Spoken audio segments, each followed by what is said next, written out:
Bonjour à toutes et à tous, bienvenue à cette conférence du Safari des métiers du numérique. Je suis Céline Brugnot, je travaille pour l'association ADN Ouest et on va vous parler aujourd'hui de l'écosystème numérique en Pays de la Loire. Et donc je suis bien accompagnée, très bien accompagnée, de Pierre Frémiot d'AFB, de Marie Cauchy d'Epitech et de Cindy Pajot de la TEDx Nantes Métropole.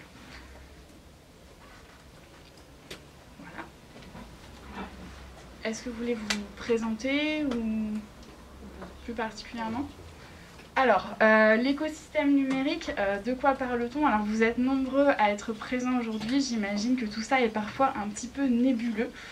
Donc, c'est ce qu'on va essayer de discuter, de voir ensemble aujourd'hui. Donc, dans l'écosystème numérique, évidemment, il y a les entreprises de la filière numérique qui sont partie présentes aujourd'hui sur le Safari. On va avoir aussi les écoles et les organismes de formation qui vont former au métier du numérique. Il va y avoir aussi des associations qui vont accompagner à la prise en main des outils, notamment dans le cadre de ce qu'on appelle aujourd'hui l'électronisme. Il va y avoir aussi les accélérateurs, les incubateurs de start-up, qui sont aussi pour certaines des entreprises du numérique, ou qui en tout cas utilisent le numérique dans leurs solutions. Et puis il y a aussi au niveau des universités, des organismes de recherche dans le numérique. Il y a une petite carte juste après, la slide d'après, qui vous permet de visualiser. Donc ça c'est en Bretagne et en Pays de la Loire. Tout l'écosystème, alors ils appellent ça l'écosystème digital breton. Donc ça vous permet de voir un petit peu comment sont recensés les différents acteurs sous forme de carte de métro. Donc cette carte s'appelle West Web Valley. Je vous invite à aller la consulter plus tard pour lire un peu tout ça dans le détail, puisqu'on ne va pas détailler ça aujourd'hui, sinon il nous faudrait un petit peu de temps. Voilà, c'est ça. Donc voilà, ce que je disais tout à l'heure, vous avez les associations, la recherche, les incubateurs, les accélérateurs, les événements, les financements, les entreprises aussi en transition numérique. Voilà. C'est peut-être non exhaustif, mais ça vous permet d'avoir aussi un très bon aperçu de cet écosystème.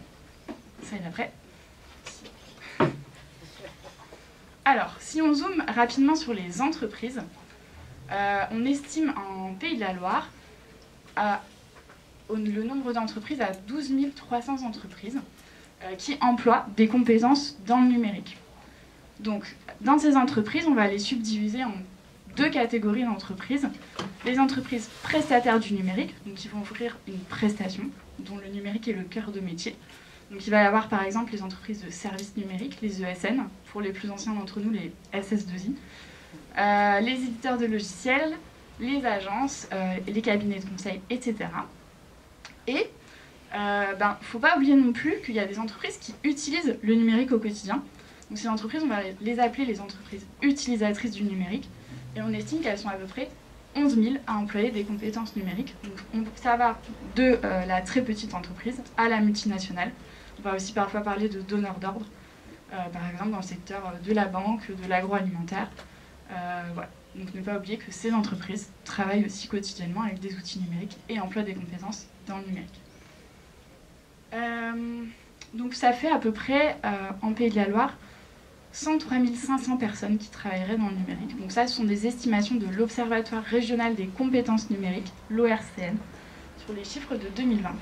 Donc ça représenterait à peu près 7% des emplois de la région. Si certains d'entre vous ont regardé un petit peu le programme des conférences d'aujourd'hui, vous êtes aperçus que la première conférence de la matinée, c'était les femmes et le numérique. Donc le numérique est confronté aussi à un problème de mixité dans ses effectifs, puisque les métiers sont considérés comme techniques et donc aussi un peu moins attractifs pour les femmes. Donc en Pays de la Loire, on a une proportion de 81% d'hommes contre 19% des femmes dans les effectifs numériques. Il y a eu 8100 embauches en 2020. Donc malgré la crise sanitaire, les embauches ont été divisées par 2 par rapport à 2019, mais il y a quand même eu 8100 embauches. Et le secteur reste dynamique, continue de recruter.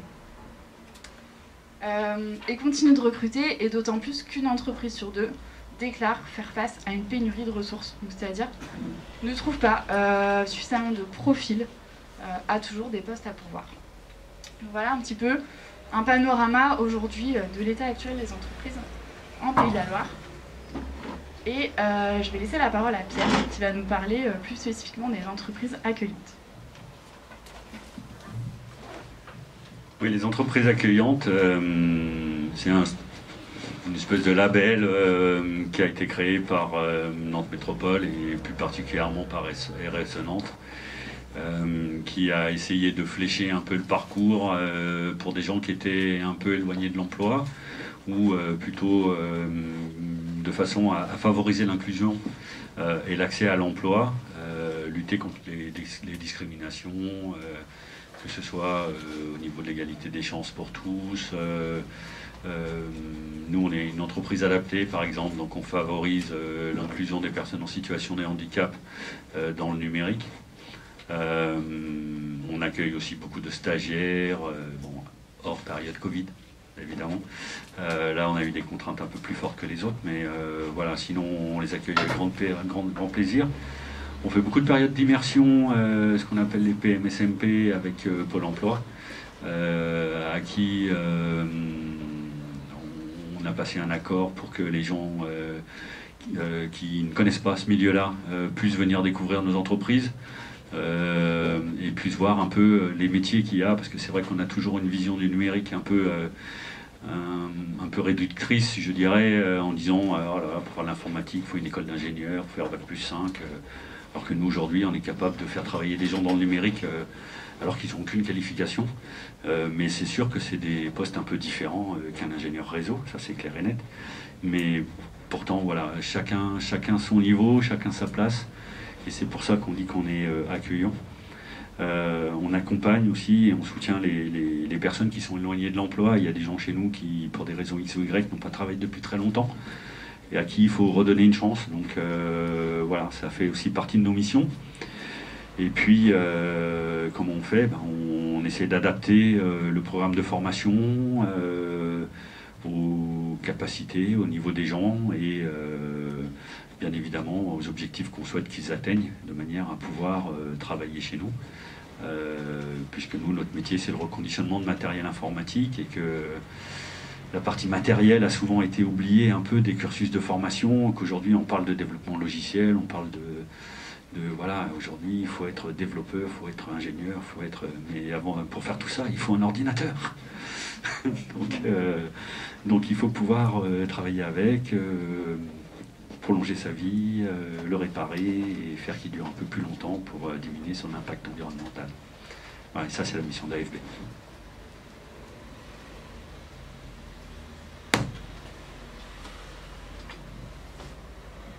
Alors là, on va partir sur la deuxième partie, où là, on va pouvoir travailler sur la construction de son projet, surtout grâce à l'écosystème numérique.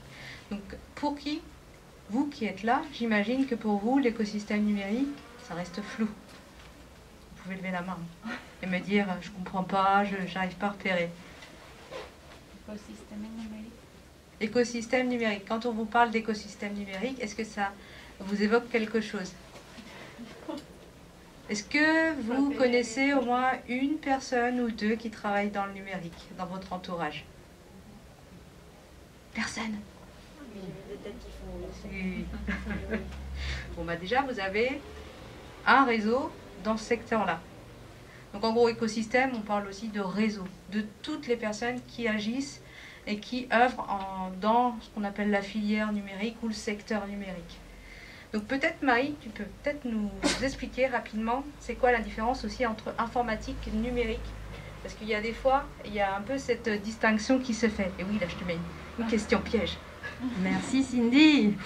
Oui, alors informatique et numérique, en fait, aujourd'hui on va faire une différenciation, on le fait de plus en plus avec l'arrivée des nouveaux métiers et c'est surtout avec l'arrivée de l'informatique qui va s'appliquer à nos usages du quotidien, la façon de travailler des entreprises, la façon de travailler des collaborateurs, leur façon de vendre, de communiquer, et j'en passe. Moi j'ai l'habitude de dire qu'on a toujours appelé ça informatique, et quand on parle d'informatique, on parle de la science informatique, de la technique et du matériel, comme disait Pierre tout à l'heure. Et quand on va parler du numérique, finalement, on va être un peu plus transverse. C'est tous les métiers qui vont tourner autour du marketing digital, de la communication digitale, de la transformation digitale. Alors, pas forcément là pour développer toutes ces thématiques, mais on va vous donner des outils qui vont vous permettre aussi, vous, d'aller développer ces thématiques en fonction de vos appétences. Est-ce que tu es contente de ma définition? Oui, je trouve que tu as très bien répondu. Ok, je te rends le micro. Il faut demander ça à l'Assemblée. Est-ce que c'était clair? Non, je pense que c'est important d'avoir vraiment cette définition-là avant de vous dire, bon allez, je vais à la recherche de l'information. Alors, vu que découvrir, à Nantes, on a la chance, en tout cas au niveau des Pays de la Loire, d'avoir vraiment un écosystème, un réseau qui est très très riche. Et pour pouvoir vraiment comprendre, se repérer, surtout dans tous les métiers qui sont existants et qui ne cessent d'évoluer, se dire, bah, surtout, j'imagine que parmi vous, il y en a un certain nombre qui sont en reconversion. Vous pouvez juste... ouais, donc, plus de la moitié. Donc pour vous, voilà, comme tout à l'heure vous disiez dans la conférence, vous arrivez d'un secteur, il faut tout réapprendre, découvrir un univers, découvrir des codes, des langages, une culture aussi d'entreprise qui peut être complètement différente.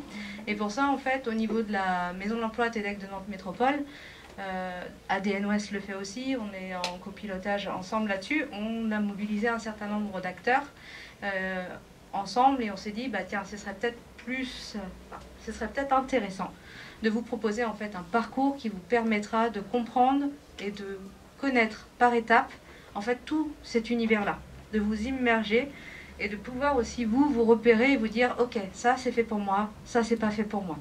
Donc on a lancé un programme qui a démarré en novembre dernier qui s'appelle Ambition Filière Numérique. Donc vous pouvez aller sur la chaîne YouTube et taper Ambition Filière Numérique et vous allez retrouver tous nos derniers webinaires qu'on a fait, notamment aussi des visites d'entreprises virtuelles, qui vous permet aussi de découvrir voilà, tous ces différents écosystèmes. En gros, dans l'idée, vous avez une première étape où là, vous allez être plutôt dans la découverte des événements. Donc là, on a soit via Internet, vous pouvez vous tester au code via les sites Open Classroom par exemple. Vous pouvez participer à des événements comme Ambition Filière Numérique, mais il y a aussi bientôt le DevFest. Tu peux nous dire un petit mot là-dessus? On peut en parler après, j'aurais plus rien à dire après. Hein. Ah bon, bah alors... Non. Le DevFest et plus particulièrement les événements en fait qui sont des gros événements. On a la chance sur Nantes d'avoir plus que deux, mais je vais en parler de deux précisément, deux gros événements qui sont portés par des associations.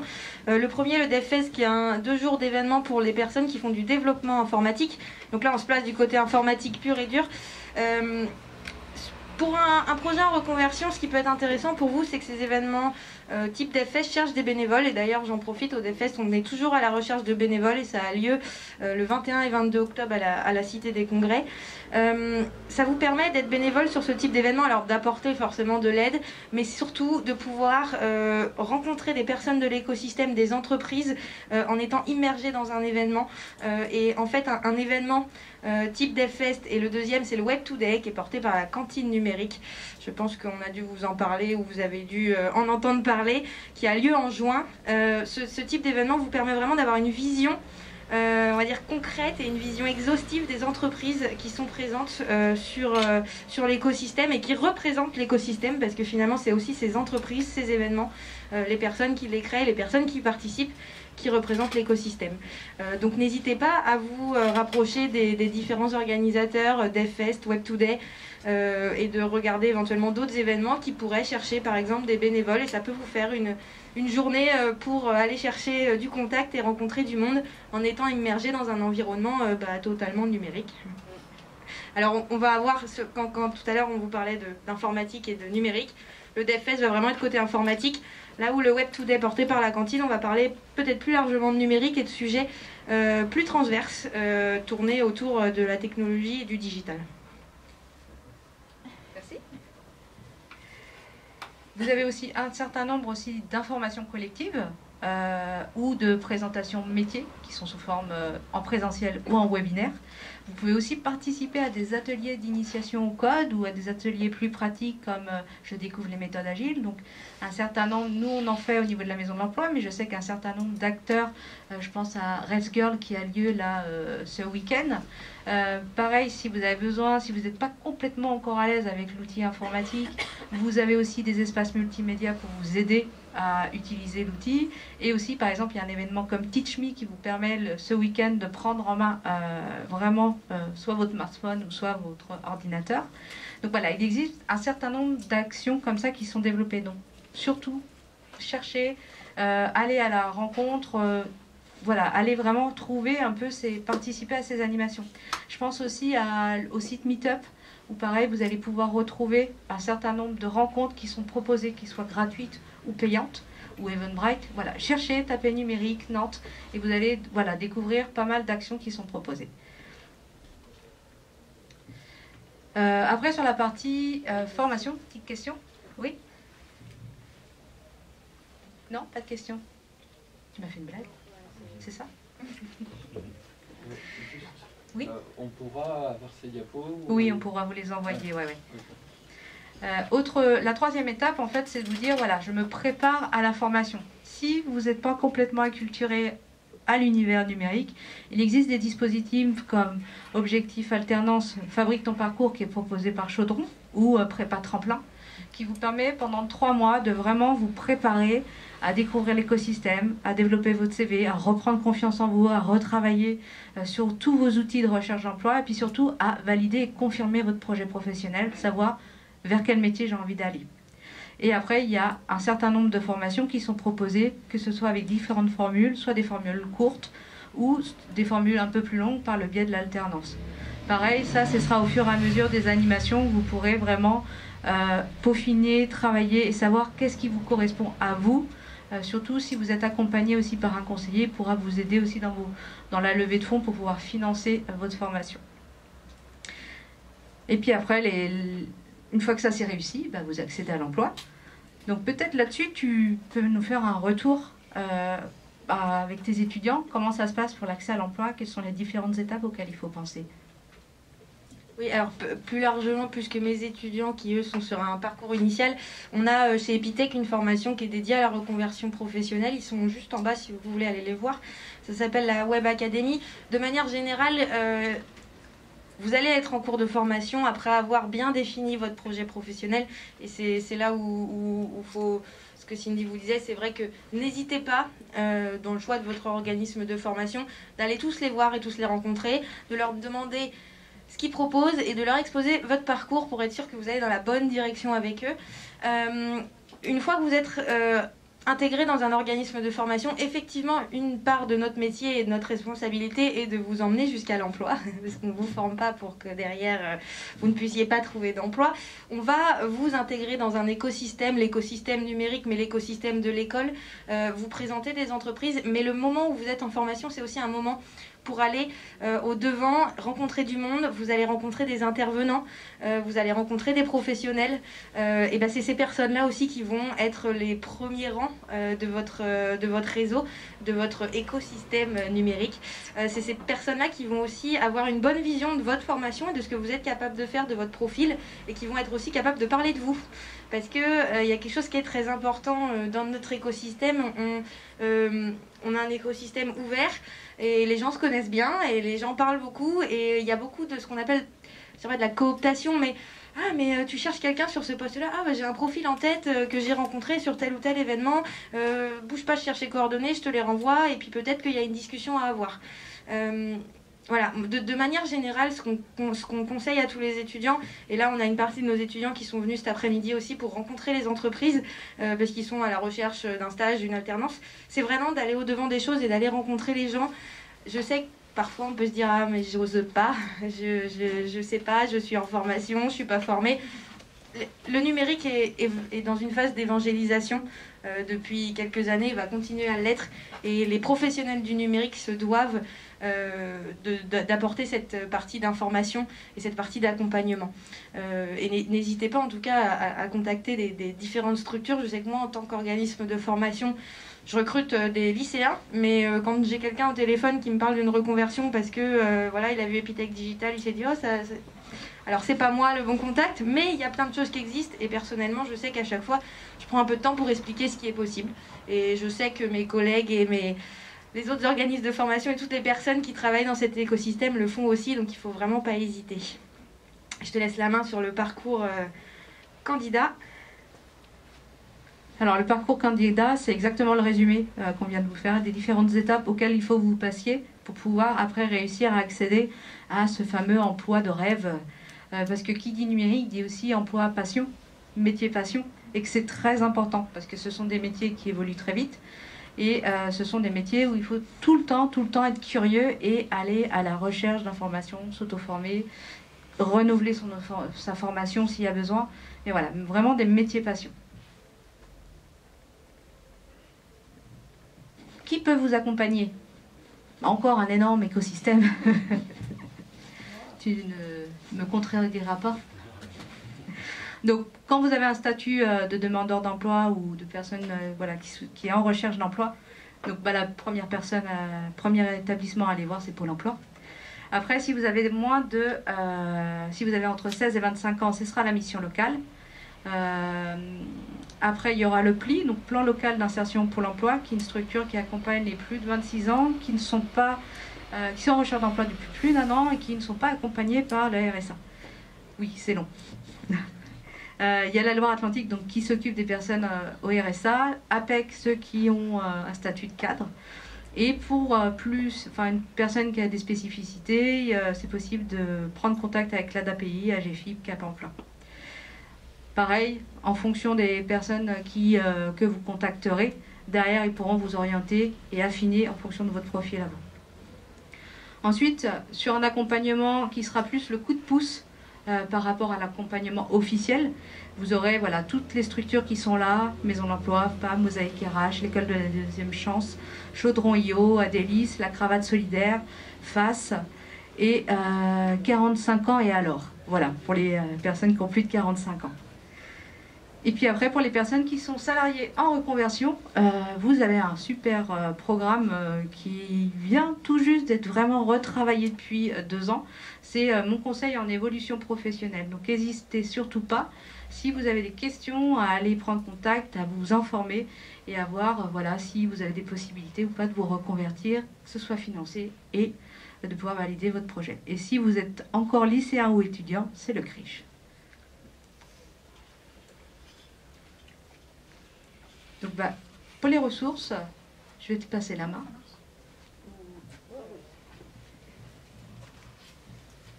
Alors, effectivement, Marie vous a fait la différence entre métier informatique, métier du numérique. Alors, c'est pareil, hein, on sait que d'ici 2030, 85% des métiers n'existent pas encore. Donc, il faut s'y retrouver dans cette jungle des métiers. Pour cela, évidemment, il y a plein de ressources. Alors, ce n'est pas exhaustif ce qu'on vous a indiqué là. Mais il y a les sites internet qu'on pourrait appeler généralistes sur le numérique, Talent du numérique, Concepteurs d'avenir et l'ONICEP. Et puis un bon moyen, c'est plutôt un conseil pour voir un petit peu comment est le marché numérique actuellement, quels sont les besoins des entreprises, quels sont les postes, connaître un peu mieux leurs descriptifs concrets. Nous, ce qu'on vous conseille de faire, c'est d'aller sur les sites recensant des offres d'emploi et de voir un petit peu, ça vous permet à la fois de voir quelles sont les offres, mais aussi de mieux connaître les entreprises qui les postent et donc de savoir qui recrute. Donc il y a le site Welcome to the Jungle, donc, qui est plutôt axé start-up pour le coup. Il y a le site Indeed, classique. Donc nous, côté ADN West, les adhérents de l'association ont aussi la possibilité de poster leurs offres d'emploi sur notre site internet. Et également le site de la cantine a un job board donc, que vous pouvez également consulter. Pour mieux connaître les métiers, y a les chaînes YouTube aussi. Ça permet d'avoir concrètement quelqu'un qui va nous expliquer ce qu'est le métier en question. Donc il y a Pôle emploi qui a sorti récemment sur sa chaîne YouTube une playlist qui s'appelle Les passionnés du numérique. Donc c'est un YouTuber qui va expliquer des métiers plutôt assez actuels. Développeurs, data analystes, les métiers de la cybersécurité. Côté ADN West, on a aussi une chaîne emploi-formation, donc avec des témoignages métiers de nos adhérents. Et puis donc la TEDx qui propose aussi des événements dans le cadre d'Ambition Filière Numérique. Les replays en tout cas des événements sont disponibles sur la chaîne. Donc ça vous permet aussi d'aller consulter en vidéo ces métiers-là et puis d'identifier aussi les acteurs du territoire. Parce que c'est ça aussi qui est intéressant sur nos chaînes côté ADN Ouest, côté ATDEC, enfin, les chaînes des acteurs de la filière nantaise ou ligérienne. Voilà, c'est vraiment d'identifier des personnes qui peuvent intervenir, que vous pourrez ensuite peut-être recontacter, par exemple sur les réseaux sociaux professionnels, pour demander de plus amples informations. Pour mieux connaître les entreprises, je vous le disais, les sites d'offres d'emploi, évidemment, tous nos partenaires aujourd'hui sur le Safari des métiers, alors c'est non exhaustif, on a beaucoup de SN, peu de donneurs d'ordre, peu de métiers, du digital à proprement parler finalement, mais bon, ça vous laisse déjà un petit aperçu de ce qui existe. Le site internet d'ADN Ouest également, pour voir aussi, on a 600 entreprises adhérentes, donc voilà, ça vous laisse de bonnes possibilités de voir ce qui se passe un petit peu dans le coin. Et le site internet de la cantine, c'est pareil. Et puis, évidemment, si vous en avez besoin, si vous êtes en train d'affiner votre parcours, comment est-ce qu'on apprend à mieux connaître les formations, les organismes de formation? Alors c'est pareil, il y en a beaucoup d'entre eux qui sont présents sur le site du Safari des métiers aujourd'hui. Il y a la Grande École du Numérique aussi, qui recense des formations qualifiantes, accessibles aussi aux personnes plus jeunes ou plus âgées. Enfin voilà, il y a de quoi faire, il y a des filtres pour chercher ce qui pourrait vous correspondre. Le site internet Choisir mon métier en Pays de la Loire, qui recense aussi les formations sur le territoire. Le site internet de l'UNICEF. Et puis voilà, la carte West Web Vallée qu'on vous a montrée en tout début d'intervention, qui peut aussi vous permettre de voir tout ce qu'il y a à voir comme formation. Mais je ne suis pas sûre que ça vous aide beaucoup. Et donc, écoutez, un grand merci pour votre attention. Il nous reste il nous reste pas mal de temps. On est pile poil dans le timing, une bonne dizaine de minutes pour prendre vos questions et essayer d'y répondre au mieux. Donc n'hésitez pas si vous avez des questions. Est-ce que déjà c'était clair au niveau de ce qu'on vous a expliqué? Est-ce que c'est un peu moins flou sur l'organisation? Je me permets, je voulais juste ajouter une chose. Peut-être que ça a été dit dans les conférences avant et moi je débarque. Je vois que vous êtes nombreux à avoir un projet en reconversion professionnelle. Et s'il y a une chose sur laquelle vous pouvez miser, c'est votre expertise métier, de vos expériences d'avant. Comme on l'a dit et comme Céline l'a très bien dit, aujourd'hui on a de plus en plus de donneurs d'ordre. Donneurs d'ordre, c'est des entreprises qui sont spécialisées dans d'autres secteurs d'activité. Ces entreprises qui sont spécialisées dans le secteur d'activité du transport, de l'agroalimentaire, de la médecine, elles ont une expertise métier qui n'est pas connue des gens qui font du numérique et de l'informatique. Par contre, vous avez sûrement acquis des expertises métiers, des expériences de par vos métiers précédents. Et faire le lien entre les compétences informatiques, numériques et votre expertise métier d'un secteur d'activité particulier, c'est pour moi une des clés de la réussite d'une reconversion professionnelle. Parce qu'aujourd'hui, les usages évoluent énormément, les entreprises changent, la façon de travailler des entreprises change, et quelqu'un qui a toujours travaillé dans le transport et qui dirige une entreprise du transport a du mal à penser numérique, à penser digital. Et vous pourriez arriver avec ce profil, je connais le transport et je me suis formée au numérique. Voilà. Merci pour votre attention. Ouais, juste un exemple qui me vient en tête comme ça. Si vous travaillez, vous étiez comptable. Aujourd'hui, vous dites, tiens, demain j'ai envie de faire du numérique. C'est peut-être pas la peine d'aller faire des grandes écoles. Par contre, si vous êtes capable d'expliquer votre métier à celui qui va venir développer l'appli pour votre cabinet comptable, là vous allez marquer des points. Parce que des profils comme ça, c'est très rare. Avoir une double compétence comme ça, des connaissances en informatique et des connaissances dans un autre métier, c'est vraiment très important. Et ce que vient de dire Marie est vraiment primordial. N'oubliez pas vos compétences d'avant, parce qu'elles vont jouer dans votre capacité à vous reconvertir. Merci. Est-ce que vous avez des questions ou des points d'attention que vous voulez qu'on revienne sur certaines choses? Pour ces métiers, justement, on peut être amené à faire le lien entre un secteur d'expertise et du numérique. Quelles sont un peu les formations, enfin du moins la base de connaissances qu'il faudrait avoir en numérique pour... je sais pas si tout dépend vers là où vous vous dirigez. En fait, tout va dépendre de... Déjà, si vous choisissez l'informatique ou le numérique, on ne parle pas des mêmes compétences. Sur l'informatique, effectivement, le parcours de reconversion peut être un peu plus long parce que la maîtrise du code, de la programmation, des technologies, de l'architecture logicielle, je ne vais pas aller dans le technique volontairement, mais effectivement, là, ça va vous demander d'aller chercher un vrai accompagnement avec un organisme de formation. Je ne dis pas que côté numérique, il n'y a pas besoin d'avoir un accompagnement avec un organisme de formation, mais vous avez une expertise métier, vous avez un peu touché au marketing et vous savez de quoi ça parle quand on vous parle de trafic et de référencement. Voilà, comment est-ce qu'on ressort en premier sur Google, ce genre de choses.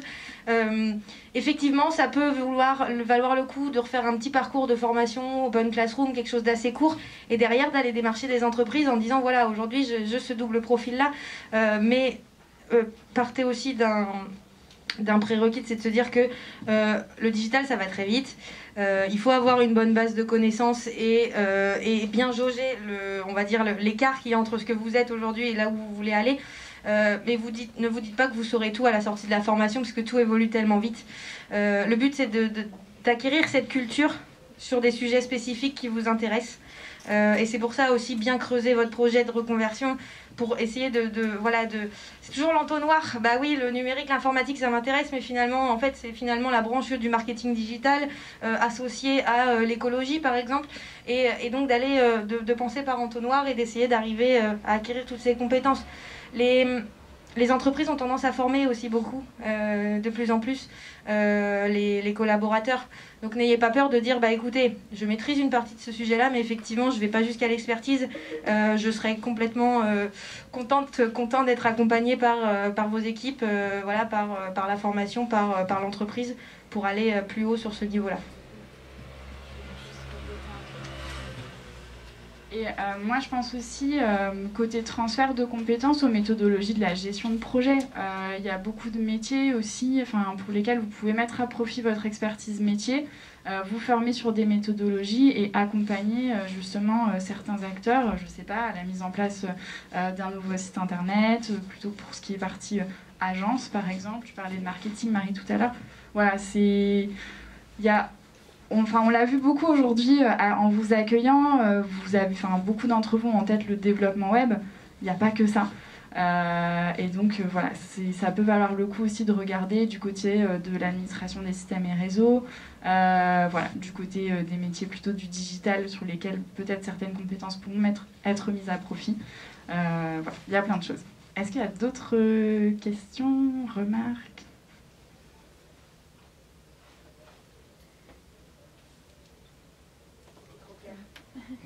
Je sais pas. On a un souci en 33 minutes. On est fort. Je pensais pas possible. Peut-être moi.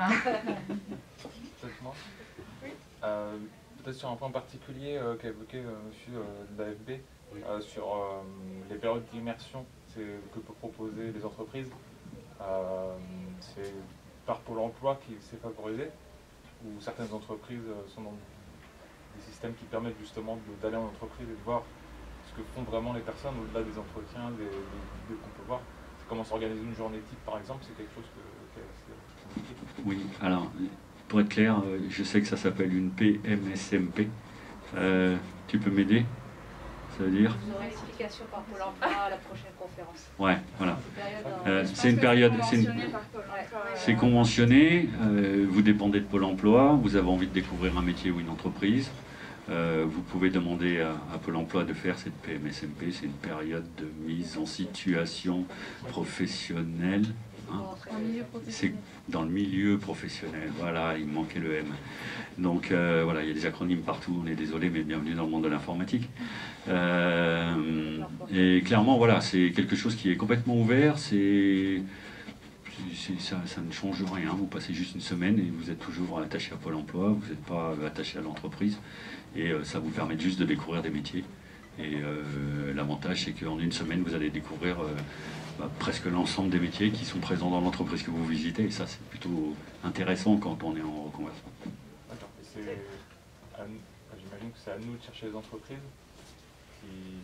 Par exemple, vous, c'était un label que vous aviez dit, c'est pour ça.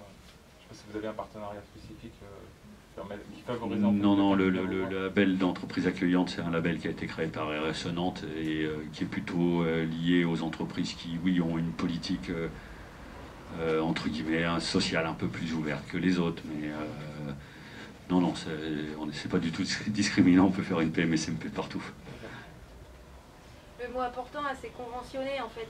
Les entreprises ne peuvent pas vous accueillir sans contrat, sans convention de stage, sans un lourd administratif autour. Et Pôle emploi facilite effectivement cette période d'observation. Après, vous pouvez aussi, via les réseaux, contacter des collaborateurs des entreprises et puis peut-être se dire est-ce que vous seriez d'accord pour échanger 1 heure avec moi sur votre quotidien métier, m'expliquer ce que vous faites tous les jours. Alors tout le monde vous dira pas oui, mais je pense qu'une majorité des gens que vous contacterez seront plutôt positifs à la demande. Enfin, moi je sais que je pense qu'on répond tous plutôt positivement à ces demandes-là et les gens qui sont là aussi. Donc vous pouvez tenter, c'est une chose à essayer. Ouais. Via LinkedIn ou Twitter. Ce que j'allais dire, LinkedIn, c'est un très bon moyen aussi de se rapprocher des entreprises. N'hésitez pas à vous mettre en contact avec des gens directement. Voilà, ça se passe plutôt bien. Ils ont l'habitude en plus. Puis cibler aussi peut-être les services RH. Pour le coup, enfin voilà, ce sont eux qui recrutent. C'est peut-être pas forcément eux les professionnels des métiers, mais ils sauront aussi vous accompagner, vous orienter. Donc ça peut être intéressant d'aller cibler ces profils-là aussi sur les réseaux sociaux professionnels. Mais je reviens sur l'importance pour intégrer le réseau. Pour intégrer le réseau, ce qui est important, si vous pouvez au maximum participer à des événements en tant que bénévole, franchement, c'est quelque chose qui marche bien parce que derrière, après, les gens se souviennent de vous. Vous avez partagé une expérience unique avec eux. Et voilà, vous développez vraiment de manière efficace votre réseau aussi. Donc ça permet aussi de se dire, bah tiens, il a été efficace dans telle situation en tant que bénévole, je le verrai bien après, tiens, sur telle autre situation en tant que professionnel. Donc ne négligez pas cet aspect-là. Donc pour le DevFest, il manque du monde. Si jamais ça vous intéresse, DevFest Nantes, D-E-V-F-E-S-T. Donc DevFest Nantes, vous allez sur la page et vous verrez sur la page billetterie, vous pourrez cliquer sur devenir bénévole et puis on vous conviera à une réunion de bénévoles une semaine avant le DevFest, donc mi-octobre. Et donc ça vous donne une journée de bénévolat et une journée pour profiter de l'événement et aller rencontrer la quarantaine d'entreprises qui seront présentes. On a beaucoup de SN et aussi on a de la chance sur le DevFest d'avoir aussi des donneurs d'ordre type SNCF, Orange. Voilà, je ne vais pas tous les citer, puis s'il y en a dans la salle, ils vont être jaloux les uns si on cite les autres. Mais c'est un bon moyen d'en rencontrer pas mal. Comme le Web Today d'ailleurs. Désolée, mais je n'ai pas compris. Alors, DevFest, c'est comme Festival du développement. Donc Dev, D-E-V-F-E-S-T. DevFest Nantes. Est-ce que vous avez d'autres questions? Non seulement SAPI, c'est PLI de la métropole nantaise. C'est pour accompagner les personnes plus de 25 ans dans la reconversion professionnelle. Pour la mission locale, le PLI. Le PLI, ouais, plus de 25 ans, pardon. Plus de 26 ans exactement, qui sont en recherche d'emploi depuis plus d'1 an. D'accord. Voilà. Après, si ce n'est pas votre cas, vous pouvez quand même venir au niveau de la maison de l'emploi et on pourra vous donner du conseil. Après, ce sera moins poussé et accompagné, mais c'est possible. Ok, merci. Surtout, n'hésitez pas à aller regarder sur le site de la Maison de l'Emploi les animations qui sont proposées. Parce que régulièrement, il peut y avoir des choses de proposer, et puis vous pouvez participer à des ateliers, rencontrer, il y a aussi des job dating qui peuvent être organisés. Notamment, je pense... au job dating qui a lieu à Rezé le 7 octobre, où il y aura un pôle numérique avec des recruteurs, et puis aussi il y aura aussi d'autres entreprises qui seront présentes. Donc voilà, les salons aussi emploi peuvent aussi regrouper des espaces où il y a des professionnels de l'informatique, du numérique qui sont présents. Merci. Mais...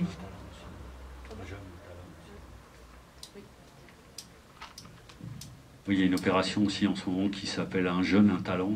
Il me semble que c'est ça. Un jeune, une solution. Un jeune, une solution peut-être. Il y a plein de dispositifs. Hein. On est là dans l'écosystème. Mais oui, ça aussi pour les jeunes étudiants. Voilà, clairement, c'est une solution aussi d'entrée très importante pour trouver de l'apprentissage ou trouver un moyen d'intégrer le système. C'est un très bon moyen d'accès et c'est rapide, c'est en face à face.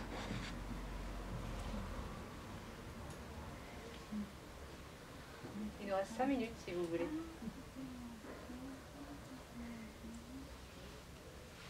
Je ne vous sens même pas impatient, hein, je sais pas. Vous êtes bien avec nous. Après, il y a la conférence sur la reconversion dans le numérique. Je ne sais pas si certains d'entre vous y assistent. Qui assiste Ah oui, celle d'après. Ouais. Bon, là, on va vraiment Ils plus vont, rentrer dans le... détail. Ouais, on va rentrer vraiment dans le détail et sur les aspects accompagnement, technique, les méthodes possibles. Donc voilà, ce sera avec l'APEC et Pôle emploi. Et puis, s'il n'y a pas d'autres questions... Ah, Moi j'avais une petite question sur le DevFest qui avait dit tout à l'heure que c'était plutôt axé informatique. Est-ce que c'est axé que sur le développement back-end ou full stack ou est-ce qu'il y a d'autres... Tout ce qui tourne autour du développement. Alors moi, vous verrez, mon niveau technique s'arrête assez vite. En fait, le DevFest, c'est quelque chose qui est porté, mais alors c'est porté par le Google Developer Group de Nantes, GDG Nantes. Ça ne veut pas dire qu'on fait la promotion de Google. Google n'a pas forcément une place particulière sur ce DevFest. Mais effectivement, c'est très technique. Développement web, infrastructure, alors réseau... cybersécurité, IoT, pas mal de sujets axés développement informatique. On va parler aussi un peu du UX, UI design. Je ne sais pas si c'est des sujets que vous connaissez, mais c'est tout ce qui tourne autour de comment mettre l'utilisateur au centre du développement d'une application ou d'un site web.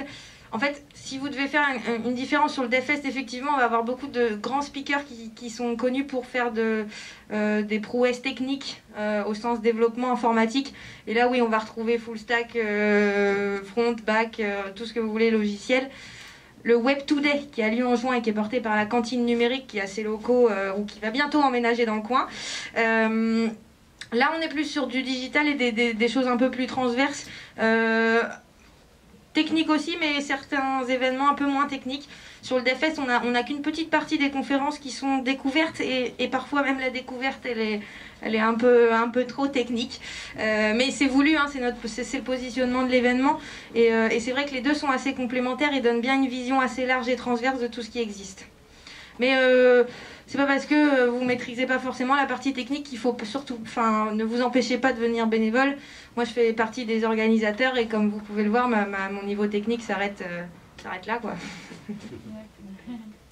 Voilà. Il y a tout ce qui est aspect no-code aussi. De plus en plus. Au DevFest, on n'en parle pas trop. Il y a quelques conférences sur le sujet, mais effectivement, je ne sais pas si ça... Tu veux en parler rapidement ? C'est juste qu'il y a notamment Simon Robic, qui est un personnage assez emblématique là, sur Nantes, qui a mis en place des programmes, qui expérimente en tout cas, il fait des formations autour du no-code.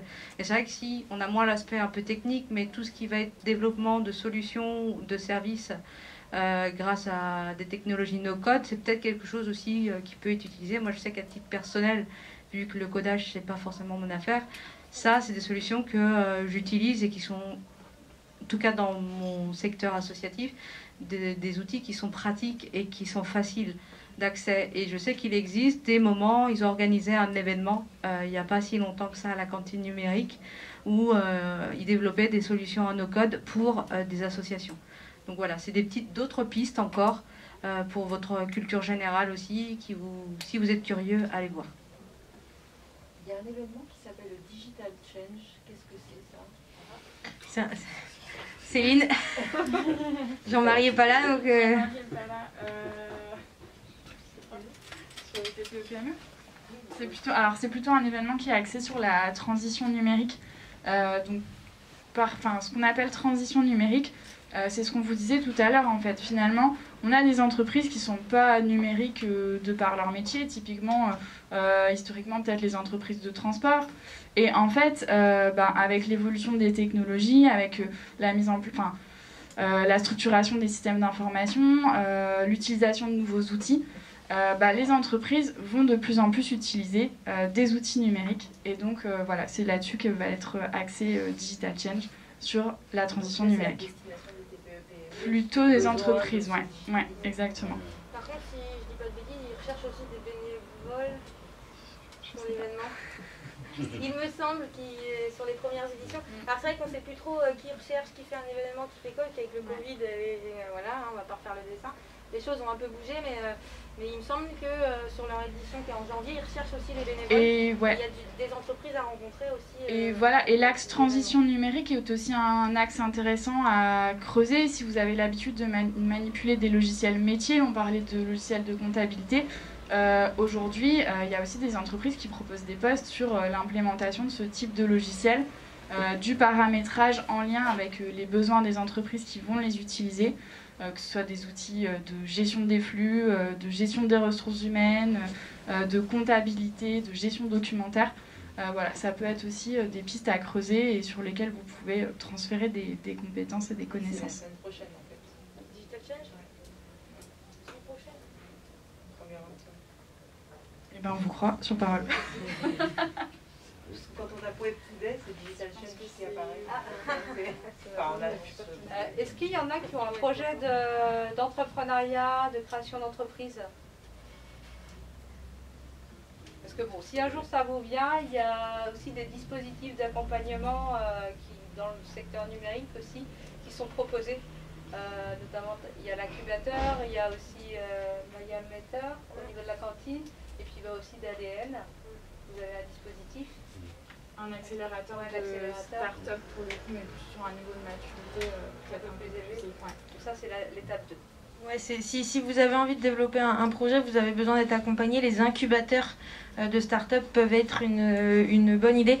N'hésitez pas à les repérer sur la carte que Céline a montrée au début, parce qu'il y en a de plus en plus. Il y en a qui sont portés par des organismes privés. Je sais qu'il en existe aussi portés par des organismes publics, type la région, type la métropole. Voilà.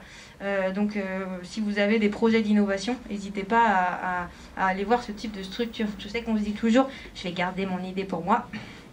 Je la partage à personne. Et finalement, dans le numérique, il vaut mieux aller confronter son idée. C'est pas pour ça qu'on va vous l'appliquer, mais on va peut-être vous challenger. Et puis ça va peut-être vous permettre de voir ce qui est possible et finalement d'imaginer d'autres perspectives de développement de votre projet. Il est 48. Je pense qu'on est bien. On va laisser la place à Pôle emploi et l'APEC. Merci beaucoup.